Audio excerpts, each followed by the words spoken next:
On this episode of Time About the Movies, we've got a big ensemble cast who brings Steve Harvey's self-help book to life to the big screen. Think Like a Man. We'll take a look at that. We'll take a look at the latest Nicholas Sparks adaptation starring Zac Efron and Taylor Schilling, The Lucky One.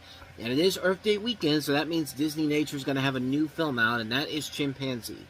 3 films to take a look at for April 20th, 2012. This is Time About the Movies.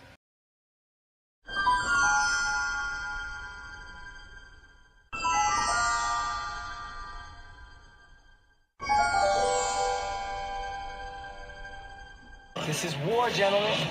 I don't go out with guys who don't open the door for me. Really? No, he didn't. Think Like a Man. Gotcha. April 20th. Welcome to Time About the Movies. Today we are taking a look at the 3 films that make up April 20th, 2012. And we're starting off, of course, with Think Like a Man. It follows 4 couples, the women partners being readers of Steve Harvey's best-selling book called Think Like a Man, Act Like a Woman. When the men learn the women are hooked on Harvey's advice, they try to turn the tables on their mates. And this was right around the time when Steve Harvey's popularity was really coming into play, especially with his success on Family Feud. He had a talk show that came out the very same year. I mean, his career was kind of on a rebound after, it got started back in the 90s with a couple of shows for ABC and, of course, the one he did for the WB, which ran for about 7 seasons. But, like I've said before, I think it's really funny how the best romantic comedies that have come out as of around the time period that this movie was coming out was mostly centering around, black people, African Americans. I mean, we talked about like Just Right, Jumping the Broom, Last Holiday, all really good movies overall. And this one is another one that just really works so well, mostly because of how great the cast is in this. You got Gabrielle Union, Taraji P. Henson, Romany Malco, Megan Good, Jerry Ferrera, Michael Ealy, Regina Hall, Jennifer Lewis, Kevin Hart, Gary Owen, a really, really stacked cast in this movie. I mean, there's 3 things going for it right there, and the film actually is a whole lot better than you would believe. It's a mainstream movie, but it isn't a movie where, it's your typical schlocky mainstream movie. No, this is probably one of the best romantic comedies I've seen since 500 Days of Summer. That's how good this movie was. Like, I love the way they took the self-help relationship book and actually made a good scripted comedy out of it. And they did a better job with a movie like this and something like, He's Just Not That Into You, or what we're going to see in the next month with movies, with What to Expect When You're Expecting, which is, trust me, a much, much worse movie than this film. This film actually tries. That one fails miserably. What makes this one so great is that you got a great cast involved in this. Like I said, these are all very, very good people in here. Honestly, I think Kevin Hart gets way too much exposure in the commercials for this, because they promote him as like the big headliner of the movie, and he really isn't. Like, he's not in the movie that long, but for the times he's in there, he is really good. And I thought it was kind of being way too overexposed when those previews were coming out. And I like how they use Steve Harvey in here. He keeps showing up, and it actually is very well done. He shows up every once in a while to explain some of the points of the characters talking on various TV screens. And it's not like it's not like he shows up every once in a while. He'll show up every couple of minutes, and only for a few seconds to give you kind of an idea of what his book tells you about the specific situation. I thought that was the best way they could honestly do that. You can also buy into the characters very well. You can easily relate to people like this. The happily divorced guy, the guy who refuses to grow up, the player, the liar, the happily married guy. You've met somebody who has been that person in your life at some point. And again, great direction by Tim Story. He stumbled a bit with the Fantastic Four movies, but you see what he's able to do with stuff like this in the same style that he used in Barbershop. I mean, you got good writers on here, Keith Merriman and David A. Merriman, who actually make a much better comedy than they did with Friends with Benefits from the previous year. There's only 2 things I really didn't like about this, and one of them is that they used the worst movie cliche you can use, the liar reveal.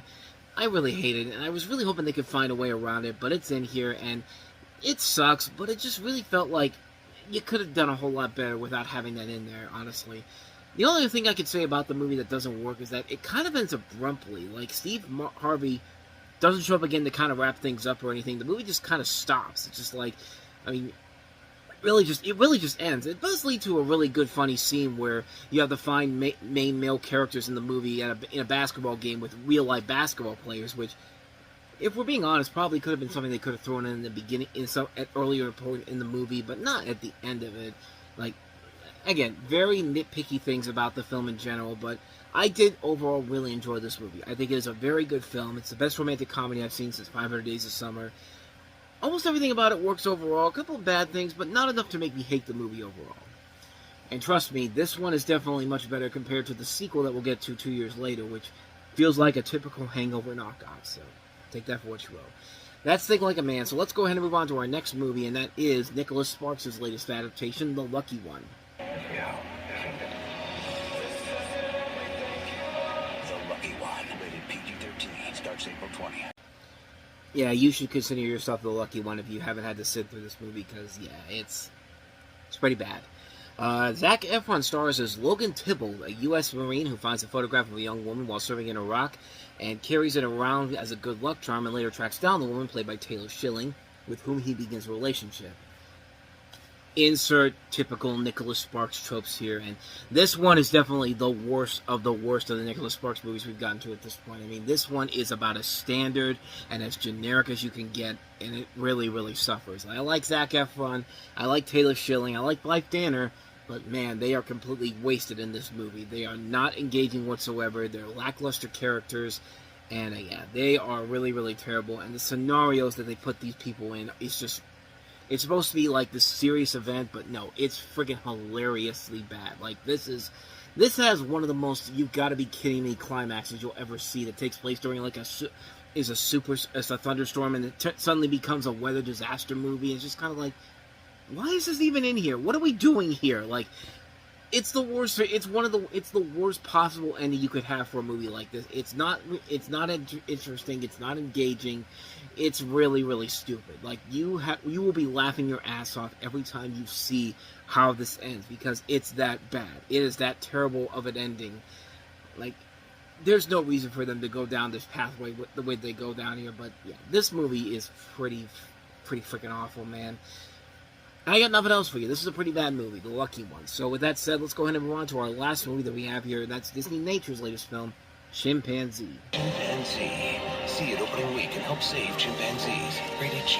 Only in theaters April 20th. Yes, you've never seen this story told before like this. Pay no attention to Mighty Joe Young or King Kong or Planet of the Apes. No. This is the first time we're dealing with this right here, ladies and gentlemen. Yeah, BS right there. But this is a nature documentary about a young common chimpanzee named Oscar who finds himself alone in the African forest until he's adopted by another chimpanzee who takes him in and treats him like his own child. This is narrated by Tim Allen, and it's about what you expect from a Disney nature documentary overall. It's a documentary where you look at it, and you can definitely see a lot of the same things that made stuff like Earth, and also, what was the other one they did recently? Oceans, and African Cats, pretty much on that same level in general. There's nothing about this that's really new or engaging overall, but it is what it is. It delivers on what it promises. There's nothing harmless about it. It's a harmless documentary, honestly. It's nothing... Excuse me.